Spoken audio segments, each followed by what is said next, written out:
Jacksonville, Florida noong 1998. Isa itong lugar kung saan malayang naglalaro ang mga bata sa kalsada at kilala ng mga kapitbahay ang isa't isa. Pero noong November 3, nagkaroon ng malaking kulos sa mapayapang komunidad na ito. Si Maddie Clifton, isang 8 taong gulang na bata na may magandang ngiti at mahilig sa piano, ay katatapos lamang mag-practice at lumabas siya para maglaro. Pinanood siya ng kanyang nanay na si Sheila habang tumatakbo ito sa driveway, kumakway pa ang kanyang buhok sa hapon. Hindi alam ni Sheila na ito na pala ang huling beses na makikita niya ang anak niyang buhay.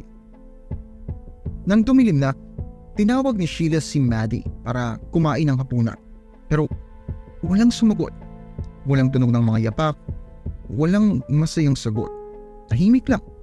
Sa una, hindi naman masyadong nag-alala itong si Sheila. Baka kasi nalibangan si Maddie sa laro at hindi narinig ang tawag. Nagtanong siya sa kapitbahay pero wala raw nakakita sa anak niya. Ang mga minuto ay naging oras at ang pag-aalala ng isang magulang ay napunta na sa pagpanik. Bandang 6:33 PM, ginawa ni Sheila ang tawag na ayaw gawin ng kahit sinong magulang. Tumawag siya sa 911 at maya-maya lang buong kapitbahayan ang naghanap kay Maddie. Kasama sa mga tumulong ay si Joshua Phillips, 14 years old, na nakatira sa kabilang kalsada. Sumali siya sa paghahanap, kinonsole ang pamilya ni Maddie at mukhang nag-aalala rin tulad ng iba. Pero may tinatago palang sikreto itong si Joshua. Lumipas sa mga araw na walang balita kay Maddie. Nagsama-sama ang community, hinanap ang bawat sulok ng lugar, ginalugad nila lahat. Nag-post ng mga flyer na may litrato ni Maddie sa buong bayan. May malaking reward pa nga na inalok para sa kanyang ligtas na pagbabalik. Pero habang tumadaan ang mga araw na walang lead, unti-unting nawawala ang pag-asa. Hindi nila alam na nasa harap lang pala nila ang sagot sa pagkawala ni Maddie. O mas tamang sabihin siguro na nasa ilalim lang ng waterbed sa kabilang kalsada. Noong November 10, 1 week pagkatapos mawala ni Maddie, naglilinis si Melissa Phillips sa kwarto ng anak niyang si Joshua. May napansin siyang kakaiba sa waterbed. Parang may tagas ito. Pero nang tignan niya ng maigi, napagtanto niyang hindi pala tubig ang nakikita niya. Nagpanik si Melissa at tumakbo sa labas para tawagin ng pulis. Nang pumasok sa kwarto ni Joshua, sobrang baho. At doon nga nakausli sa ilalim ng waterbed ay mayroong 2 maliit na paa na may puting medyas. At totoo nga ang pinakamasamang takot ng komunidad. Patay na si Maddie at nasa kabilang kalsada lang pala siya sa buong panahong naggagalugad sila sa buong syudad. Nang tanungin ng pulis si Joshua, may kwento siyang parang sobrang nakakatakot para paniwalaan. Sabi niya, naglalaro daw sila ni Maddie ng baseball sa bakuran nila nang aksidente niyang matamaan si Maddie sa mata gamit ang bola. At ayon kay Joshua, nagsimulang sumigaw ito at dumugo kaya natakot siya. At dahil sa takot na mapagalitan, sinabi niyang hinila niya si Maddie papasok sa bahay at pinalo gamit ang baseball bat para daw tumahimik. Pero hindi pa doon natatapos. Sinabi pa ni Joshua sa pulis na nung hindi pa rin tumigil sa ingay si Maddie, kinuha niya ang kutsilyo at sinaksak niya ng paulit-ulit. Tapos sinuksok niya ang katawan sa ilalim ng kanyang waterbed at nagpatuloy sa buhay niya na parang walang nangyari. Sa loob ng 1 linggo, natulog si Joshua sa ibabaw ng napupulok na katawan ni Maddie. Imagine mo yung conscience niya na parang wala lang. Pumapasok pa sa eskwelahan, sumasali sa paghahanap at inaalala pang kapatid ni Maddie na nalulungkot, kinokonsol niya, sinasamahan na parang wala lang talaga. Habang alam niya kung nasaan si Maddie at kung anong ginawa niya. Nang mas malalim na imbestigahan ng mga pulis, may mas nakita silang hindi tugma sa kwento ni Joshua. Walang ebidensya ng baseball game na nagkamali. Walang dumi sa katawan ni Maddie na nagpapatunay na hinila siya papasok. At hindi rin tugma ang sugat sa katawan niya sa kwento ng aksidente at ng pagpapanik. Inilantad ng autopsy ang nakakatakot na katotohanan. 3 beses inatake si Maddie. Pinalo siya sa ulo ng ilang beses na sana'y ikinasawi niya sa loob ng kalahating oras lamang. Sinugatan ng kanyang lalamunan, nilaslas na naging dahilan naman ng pagkamatay niya dahil sa pagkakadugo o pagkakalunod sa sarili niyang dugo.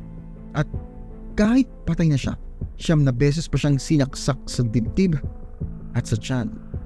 Siguro Ang pinakamasakit sa lahat, natagpuan nilang kamay ni Maddie na nakahawak sa frame ng waterbed.